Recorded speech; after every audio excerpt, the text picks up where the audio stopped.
The following podcast is going to contain spoilers, along with me, just a regular guy, talking about all the things I love, such as comics, movies, television, music, and books. So yeah, proceed at your own risk.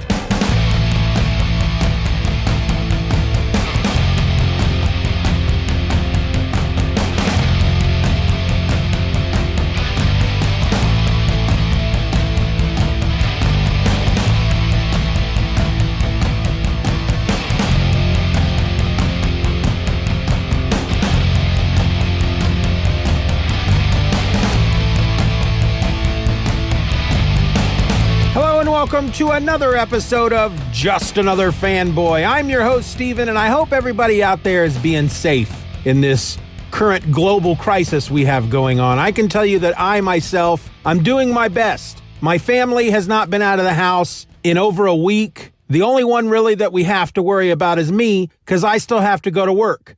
I got to go to work. I got to go to the store. I'm out there among the people. And so there's always fear that I'm going to get it and then I'm going to bring it home. But all we can do really is just do our best, just cross our fingers, wash our hands, try to stay away from people as much as possible. Social distancing, 6 feet, they say. I mean, that's not a problem for me. I personally enjoy a 6-foot bubble around me. It's pretty easy for me to distance myself socially. That's what I'm all about. Socially awkward. That's what I'm saying, folks.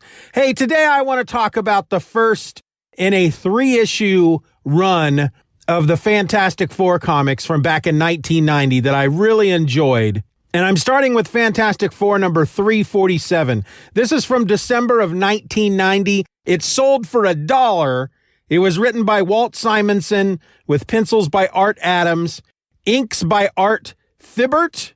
It's either Thibert or Thibert. I've heard it both ways. Colors by Steve Buccellato and letters by Bill Oakley. Now, again, this was a 3-issue storyline. At the time in Fantastic Four, at this point, Walt Simonson was writing, and he was also doing the art as well. But we had, not quite the classic Fantastic Four team. You had Reed Richards. You had Human Torch, you had Invisible Woman, but Ben Grimm at this point was not the thing. He had this girlfriend named Sharon Ventura, whom he'd met during his solo book. Ben Grimm at one point in the late 80s, early 90s, I don't remember when it started or when it ended, but during his solo run, he became a member of a wrestling federation group type thing that was all about basically folks with superpowers, wrestling. And through this organization, a regular person could get super strength by seeing someone that they referred to as the power broker. And this woman, Sharon Ventura, she had gone to see the power broker and she became super strong and she started calling herself Ms. Marvel. And so she wrestled alongside the thing and they were an item. And eventually she ended up on the Fantastic Four. And then at some point, I don't know if it happened at the same time, but at some point, Ben Grimm stops being the thing and Sharon is bombarded with cosmic rays, just like the original Fantastic Four. And she turns into the thing. And she still goes by the name Ms. Marvel. They don't mention that at all in this book. She has an appearance in this book. She's only referred to as Sherry by Ben. But she still went by the name of Ms. Marvel, but the readership, we all just referred to her as She-Thing. So this 3-issue run is often referred to as the new Fantastic Four. This is the run where we get a new temporary Fantastic Four team. And it's the reason I don't remember actually reading this book at the time. I don't even know that I was reading comics by this point. I think I had gotten out. But I do recall going back and finding these issues. I think I even had a trade paperback of it at some point because, well, maybe I was reading because I was reading Ghost Rider at the time. And that came out in 1990 or very soon before. Anyway, I'm not going to sit here and try to make my memory work because that is a exercise in futility because I'm not smart. Well, I'm not good with the whole memory thing, folks. My capabilities for remembering things, well, it's never quite worked very well. Anyway, let's just talk about the issue. okay? And then maybe I'll talk about the story in broad strokes at the end. I don't know. I'm going to do other episodes for the other issues. You know what? I don't know what I'm trying to say, folks. I don't know what I have planned. I just know I'm going to talk about this issue, okay? Can we do that? Oh, boy. Anyway, we start out the book. There's a ship in space. It's hurtling toward the Earth. It appears to be in some type of distress. There is a woman behind the controls, and she has to crash land her ship on Earth. She manages to escape from the ship just before it blows up. And when we finally get a close-up of her, because we haven't seen much of her in these first couple pages, she appears to be somewhat green. We go from there to the Baxter Building in New York, 4 Freedoms Plaza, where the Fantastic Four dwell. Now, they just refer to the building at this point as 4 Freedoms Plaza. I don't know if they changed the name of the Baxter Building or if they moved into new digs by this point. It doesn't look much like the Baxter Building because it's got a giant, like the top floors are shaped like a giant 4. Again, I wasn't really reading Fantastic Four at this time. Anyway, the team has just gotten back from some big epic space adventure of some sort. They'd been gone for weeks. Sue and Reed, who have a child, Franklin, they have not seen their son in weeks. And so they're spending some quality time with their son. Johnny is hanging out outside being all brutish. He apparently at this point is married to Alicia Masters. If you're not aware of who that is, she's the daughter of the puppet master. She's blind. She's a sculptress. And her and Ben Grimm were quite the thing for a number of years. She's like Ben's original flame. Yet at this point, she's married to Johnny, who in pure Johnny Storm fashion, he's brooding because on their space adventure, he met a blue-skinned alien woman named Nebula that he fell in love with. And he's trying to reconcile that in his head because when it comes down to it, Johnny Storm is kind of a jerk. He is kind of a flighty, selfish, doesn't care a lot about others kind of jerk. That's just the way I read it with him. He always seems to be doing things like this. Anyway, he's really upset. Alicia tries to reach out to him to help him through this difficult time. She doesn't know what's going on. He comes back and he's all aloof and distant, looking out into the stars. Oh, Nebula, I know I'm already married to Alicia. I probably stole her from Ben and almost ruined my relationship there with one of my best friends who I make fun of all the time. I probably stole her from him, and then I married her, and now that I have her, I don't really want her, and I want Nebula instead. And so he gets really angry, and he says, blast it, and he walks away. We go from there to Sharon, Ms. Marvel, the she-thing. She's lifting super weights, basically, in the super gym at 4 Freedoms Plaza. And she looks very much like the Thing. She has kind of the proportions of a woman, and her Fantastic Four uniform has a big M on the front of it for Ms. Marvel. Ben Grimm comes in. He's got some flowers, and he's got a surprise for her. He's got tickets to go see a band, but she doesn't really want to go because she's also very brutish and aloof because she got changed into the Thing, and she doesn't seem to be all that happy about it. We go from there to another ship in outer space, and it's full of Skrulls. And I have to tell you, just looking at these Skrulls as drawn by the incredibly talented, super awesome, doesn't do a monthly book because he is very slow, but it's worth it, Art Adams. These Skrulls look amazing. I mean, a Skrull is a Skrull, right? They're green. They all wear the same uniform. They got long, pointy ears. They got these weird, rigid, freaking chins. But each one of these Skrulls look distinctively different. And of course, drawn in Art Adams style, they're just amazing looking. But they're there to find someone named Delilah. And we have to assume that that's this woman that we saw earlier in the issue. And speaking of which, she shows up at 4 Freedoms Plaza. She's no longer green. She looks like a regular human. So we're also going to assume, since the Skrulls are looking for her, since she seemed green looking in an earlier panel, and now she looks like a regular old human, we're just going to assume that she too is a Skrull. She comes up to the receptionist desk at 4 Freedoms Plaza. She says she wants to talk to the Fantastic Four. The dude working the desk tells her, Yeah, they don't just take walk-ins. You have to have an appointment. And she asks him, well, could you just at least call up there and see if they're available? And he's like, sure, I could do that, but I doubt they'll see you. And he turns around, he picks up the phone, and he's actually talking to Reed Richards, and he's saying, there's a woman down here that wants to see you, and he turns around and she's gone. That doesn't seem to trigger any kind of response in Reed. He doesn't seem to worry about it. We go back to Johnny. He is still brooding. When we first see Johnny, he's basically standing on a balcony, looking out across the New York skyline, deep in thought. Oh, Nebula, whatever am I going to do? And now here he is again. He's standing on a balcony. He's looking out across the New York skyline, and his thought bubbles. What am I going to do? I can't stop thinking about Nebula, day or night. She was so beautiful, it hurts. Maybe she scrambled my brains or something when she took over my mind, and it's getting worse with time. I don't want to hurt Leisha. Both times he refers to Alicia, he refers to as Leisha, which is basically Alicia without the A and an apostrophe instead, because Johnny can't be bothered to say the full name. He can't be bothered to say the A. He's too cool. Leisha.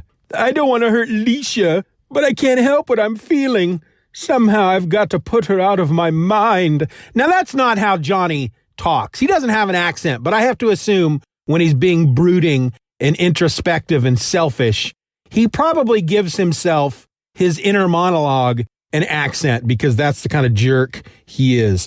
Anyway, creeping up behind is this woman, but when he turns around to see her, it's Nebula. And she comes up to him and she's like, oh, Johnny, don't worry. Don't worry, hon, I'm here. I'm here, Johnny. It's me. It's Nebula. And he's all, oh, Nebula, that's impossible. How can you be here? It doesn't matter what's possible. Come to me, my darling. And she puts her hands on his face. But in one of her hands, she's got some kind of weird frickin' thing on her hand. And it's got a little needle. And she sticks him in the face and he passes out. Then we go to Ben Grimm. He's hanging out in his bedroom. He now, too, is brooding. A lot of brooding going on in Four Freedoms Plaza. He's worried about his girl, Sherry. He understands what she's going through, but he's worried about her. And then Alicia Masters comes in, and she's all like, oh, Ben, I'm so worried about Johnny. I don't know what to do. Johnny's all upset. I need some TLC, baby. Give me some TLC. Hug me. Hold me. Do things with me. And Ben's like, hey, whoa, hey there. You're my chum's wife now. I got a girl too. What are you doing? But on the other hand, he's like, hey, all right, Lisa Masters. And she is, of course, this Delilah Skrull lady. And the thing on her hand, she zaps him in his face just like she did Johnny. And he passes out. Same thing happens with Sue Storm. She's looking in on Franklin, who is asleep. And then she leaves Franklin's room, and there is Prince Namor, her other great love. And he's like, hey, baby, it's Prince Namor. Why don't you come carve off a big old slice of this? And she says, Namor, no, this is not. What are you doing here? Why are you here? And he gently places a hand on her face and zap, she's passed out. But then the real Alicia Masters comes up behind Namor, and she's blind, but she knows who he is. Apparently she could hear, she heard what was happening. And she's like, you're not Prince Namor. What did you do to Sue? What's going on? And he punches her in the face. And by he, I mean she, because Namor is really this Skrull who is named Delilah. And she is punched quite hard in the face. Blood flies out. And we see Delilah's hand, and it's speckled in blood. Then we go to Sharon, Ms. Marvel. She's still lifting weights. She's actually done lifting weights. She's sitting on the bench, and she is still brooding. And Delilah, in the form of Ben Grimm, comes up to her, and he's like, hey, I just want you to know that we're still cool. You know, it's all right. I understand where you're coming from. Here, have some tea. Because apparently you need to hydrate after a big workout. And the best way to hydrate is not water. It's hot herbal tea. And she thanks him, takes the tea, and then passes out. Because it was drugged. Delilah knew that she wouldn't be able to use this freaking thing on her hand to get through Ms. Marvel's rocky hide, so she drugged the tea. So then she goes to see Reed Richards. And of course, she's in the form of Sue Storm. And this Reed Richards is the only one that seems to... Basically, she sticks him in the face with her little thing on her hand with the needle. And it doesn't affect him right away. Something about his rubbery hide it affects him slightly. He kind of goes numb, and it's like the moment that thing hits his skin, his body just freaks out and starts stretching all over the place. And so she has to jump on his back, and she stabs him again in the face with this needle thing. And that's when he finally passes out. And it's just a really awesome shot of him laying on the floor, and he's all stretched out and rubbery like a big old rubber band.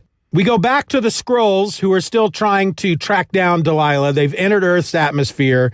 They've been monitoring. They've got these sensors. They're scanning Earth looking for signs of Skrulls, and they find actually a mass gathering of Skrulls on an island. And they land on this island, which looks really weird. It's got a big volcano in the middle of it, and the volcano has what appears to be a face, not carved into its side. It's like there naturally. It's like these caves that make it look like there's a big monstrous face on the side of it. Anyway, they land, and two of the Skrulls get out to start looking around, and they're trying to figure out, this can't be right because we're only looking for one Skrull. Delilah should be the only other Skrull on this planet, but we're picking up a big, large concentration of them on this island. And as they're investigating, they notice off beyond the trees, two giant Godzilla-sized monsters fighting. Yes, they are on Monster Island. So they run back to the ship, and the leader of this Skrull team concocts a plan, and the ship fires out all these darts that hit all the monsters, these giant monsters that will basically take them over and send them all across the globe and look for Delilah. Well, the mole man, who also lives on Monster Island, who is the protector of these monsters, he gets wind of this, and he's not very happy. So we go back to Four Freedoms Plaza. Sue is there, and she's going through all of Reed's records, and she needs to find somebody to help her. She knows that these Skrulls are coming. She sees a thing on the news. There's this monitor that automatically searches the news and whatnot for threats. And this story comes up about these giant monsters. One of them has already reached Hong Kong, and others are making their way to various big cities, seaport cities and whatnot. And she says, oh, well, obviously this is the Skrulls looking for me. I got to find some of these superheroes to help me and protect me. And so she uses some sort of mental device that Reed has created to put a mental distress signal out there. And she attracts four heroes who come to Four Freedoms Plaza. They don't know why they're there. One of them is Spider-Man. He's just swinging through the city, and suddenly his spider sense goes off, and it draws him to Four Freedoms Plaza. And there on the ground outside the front door is the Hulk and Wolverine. The Hulk is the Gray Hulk. This is Joe Fixit. This is the Hulk from the era I'm actually currently reading right now, rereading these stories where the Hulk is gray.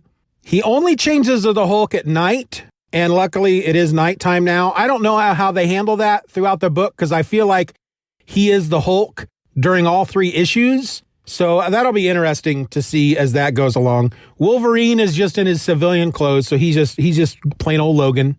Neither of them know why they're there. The Hulk thinks Wolverine has tricked him into coming to the Fantastic Four's place. Spider-Man swings down, and he's like, hey, what's going on, fellas? Why are you guys here? I was drawn to this place, and yeah, me too. We were kind of summoned here mentally. We don't know what's going on. Well, the guy from earlier in the book, the receptionist, he comes out, and he says, hey, great, you guys are here. Miss Storm is upstairs in the penthouse. She's been waiting for you. She told me to send you up as soon as you got here. Where's the fourth one? And they're all scratching their heads. Fourth one? And that's when the Ghost Rider appears. Now, I want to say really quick, there's a panel on this page right before the Ghost Rider shows up where the Hulk is talking to this receptionist. And it's one of the smaller panels on the page. It's just the receptionist from behind, and the Hulk is in front of him talking to him. And that panel just pops out for me on this page. I'm definitely going to stick that up on Instagram when this episode comes out. But anyway, he says, where's the fourth one? And they're like, fourth one? And then suddenly here comes Ghost Rider. And he just drives right by him and straight up the side of the building. Doesn't say a word. And so the Hulk's like, all right, well, I guess he's going straight to the penthouse. I'm not going to be left behind. And he jumps, because, that's what the Hulk does. Spider-Man says, all right, well, I'll meet you all up there. And he goes swinging up to the top. And Wolverine's standing down there with the receptionist. And again, Arthur Adams does the right thing. Some artists don't like to remember that Wolverine is a short dude. And he draws Wolverine next to this reception, and he's almost like a head and a half shorter than this receptionist. And he's like, frickin' show-offs. And so then he has to ride the elevator up there. And when he gets up there, the place is a mess. Sue Storm, who we know is the Skrull, is sitting on a couch. She looks very distressed. Spider-Man's trying to find out what's going on. And she ends up taking them into this room where she has the other members of the Fantastic Four laid out. And they all look dead. They appear to be dead. And she says that she had been out shopping, and when she came back, she found all this, and she found her family dead. And at this point, because the Hulk is like, look, I don't do stuff for people, all right? I'm out of here. And she's like, no, you got just come see. And when he sees that the Fantastic Four are dead, the Hulk's like, well, that's impossible. I'm going to help you find out what's going on here. And she shows them some news footage. There's now one of the giant monsters is attacking New York, and she says, this is part of it, but don't worry about these monsters. These monsters are part of it. Don't worry about them, though, because the Avengers and the military, they'll handle that. But we got to find out who is behind all this. And she gives them one of those Fantastic Four Reed Richards designed doohickeys and says, this will take you to whoever sent these assassins against my family.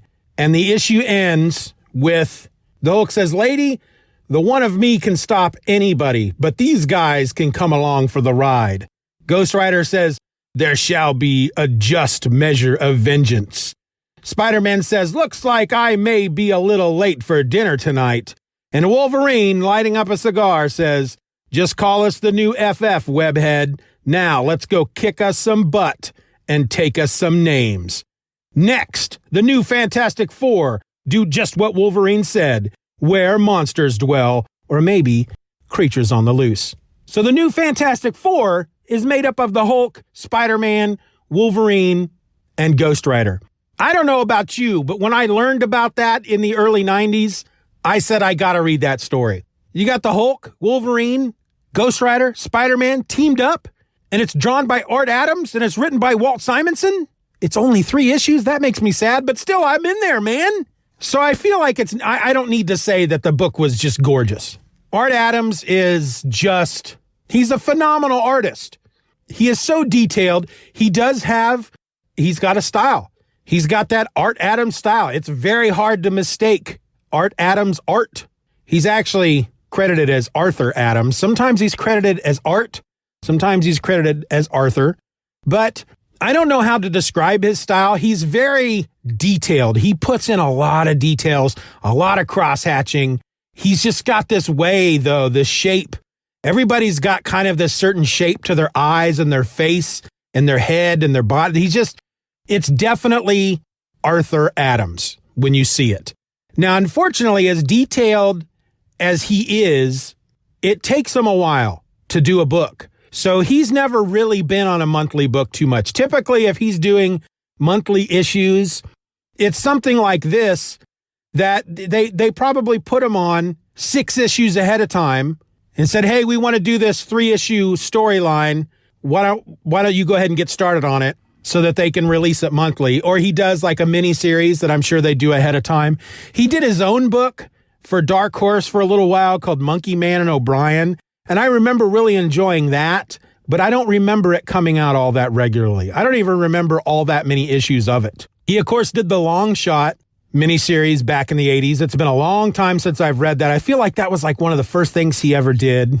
That was like the book that introduced people to Arthur Adams. Long Shot was a character from the X-Men that came from the Mojo-verse. If you don't know what that means, I'm not going to sit here and explain it to you because I'm not even 100% sure what it means. And then, of course, Walt Simonson is Walt Simonson, right? He's the one that brought Thor back to the masses back in the 80s. He had a phenomenal run on Thor. He is a wonderful artist in his own right. He himself also has a certain style. I often refer to his style as being more kinetic, energetic. It jumps off the page to me. He's the guy that turned Thor into a frog for a while. He brought in Beta Ray Bill. And he was drawing Fantastic Four at this time, but every once in a while they'd bring in another artist for a few issues like they did here. So I don't recall what happens in the other 2 issues, but I know that these 4 characters go to Monster Island. I believe they end up on Monster Island at some point. So, of course, they're fighting monsters, which sounds pretty awesome. But I'll be back. I'll talk about the other two issues once I read them. They're now in my rotation. I typically nowadays don't just read an entire run or an entire storyline. I'm reading stuff one issue at a time. And I just rotate stuff in and out of what I'm reading. So it'll be a couple of weeks before we get back to this story. But one of my favorites, classic story. You don't hear it talked about a lot, to be honest with you. So when I say classic, I don't know how classic it is. I feel like everybody knows. Anybody who has been reading comics since the 80s and was reading Marvel comics, I feel like everybody knows that this exists, that these 3 issues exist. But when I hear people talking about great storylines from back in the 80s and the early 90s, this doesn't seem to be one that's brought up all that often. And I think it's because it's not, in the grand scheme of things, it's not something that ties into continuity, really. It doesn't have any impact on Fantastic Four or the Marvel Universe in general. It was just a fun 3-issue story that took 4 characters that you'd never think, hey, let's take these 4 characters and make them into a team. But that's what they did. But they do refer to this often as the New Fantastic Four, which is why I entitled this episode The New Fantastic Four, even though it's from 1990. And it was really fun. I really enjoyed the book, really enjoyed the artwork. And I can't wait to get to issue 348, the second in the story. But until then, my name is Steven and I'm just another fanboy. Be nice to each other. Just Another Fanboy is a presentation of the Steven or Else podcast. Questions and comments can be directed to feedback@stevenorelse.com. You can support the show for as little as $1 a month at patreon.com/StevenRor and get instant access to the My Other podcast, a weekly show about whatever crawls its way into my tiny little mind just moments before I tap record. You can find me on the World Wide Web at stevenorelse.com or find me on Twitter and Instagram by searching for @StevenOrElse. I also encourage you to subscribe to the show, leave us a 5-star review, and share this episode with a friend. Just Another Fanboy is a proud member of the Comics Podcast Network. You can find that over at comicspodcasts.com. All links will be in the show notes.